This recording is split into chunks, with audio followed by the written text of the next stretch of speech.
রাগ নিয়ন্ত্রণ। রাগ নিয়ন্ত্রণ করার জন্য ইসলাম আমাদের কী শিক্ষা দিয়েছেন?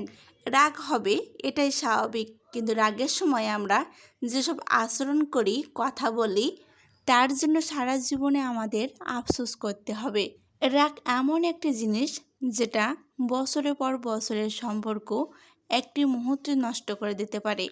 তাহলে রাগের সময় একজন মুসলমানের কি করা উচিত?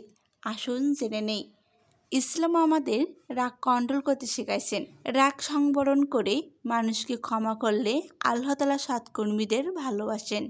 সূরা আল ইমরান আয়াত 134। রাসূল সাল্লাল্লাহু আলাইহি ওয়াসাল্লাম বলেছেন, আমি এমন একটা বাক্য জানি যা সে রাগ করলে, রাগের সময় পড়লে তার রাগ চলে যাবে। আউযু বিল্লাহি মিনাশ শাইতানির রাজিম। এই বাক্যটি পড়লে তার রাগ কন্ট্রোলে চলে আসবে। এর অর্থ হলো, আমি বিতাড়িত শয়তানের থেকে আল্লাহ তাআলার কাছে আশ্রয় চাই। রাগ হলে চুপ থাকুন, কারণ রাগের সময় এমন কিছু বাক্য আপনার মুখ থেকে বের হতে পারে যেটা অন্যের হৃদয় ভেঙে দিতে পারে। রাগের সময় এমন কিছু বাক্য আপনি বের করতে পারেন যেটা অন্য কেউ শুনলে আপনার সারা জীবনের সম্পর্ক নষ্ট হয়ে যেতে পারে। তাই রাগ করলে চুপ থাকুন। রাগের সময় কোনো রকমের উত্তর দেবেন না। পরে শান্ত মাথায় আপনি কথা বলুন। রাসূলুল্লাহ সাল্লাল্লাহু আলাইহি ওয়াসাল্লাম একজনকে উপদেশ দিয়েছিলেন, রাগ করো না। সে আবারও উপদেশ চাইলেন।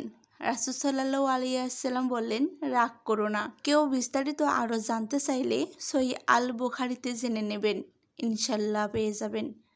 রাগের সময় আরও কি করা উচিত? রাগের সময় অবস্থান পরিবর্তন করা উচিত। রাসূলুল্লাহ সাল্লাল্লাহু আলাইহি ওয়াসাল্লাম বলেছেন, তোমাদের এমন কেউ যদি রাগ করে, সে দাঁড়িয়ে যদি রাগ করে, পরে যেন রাগের অবস্থায় বসে পড়ে, আর বসে রাগ করলে সে যেন শুয়ে পড়ে। এভাবে যেন অবস্থান পরিবর্তন করে আর আউযু বিল্লাহি মিনাশ শাইতানির রাজিম পাঠ করে এবং সাথে চুপ থাকবে। অর্থাৎ রাগের সময় অবস্থান পরিবর্তন করতে হবে। রাগের সময় আসল শক্তিশালী কে হয়?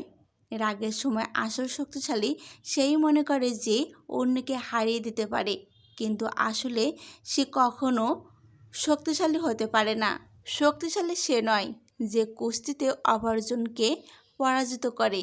শক্তিশালী সেই যে রাগের সময় নিজেকে কন্ট্রোল করে, যে নিজের রাগ নিয়ন্ত্রণ করে অপরজনকে বোঝার চেষ্টা করে। ভুলটা আসলে কার, আমার বা তার? কী কারণে সে রাগ করছে? ভুলটা কি আমার হয়েছে না তার হয়েছে?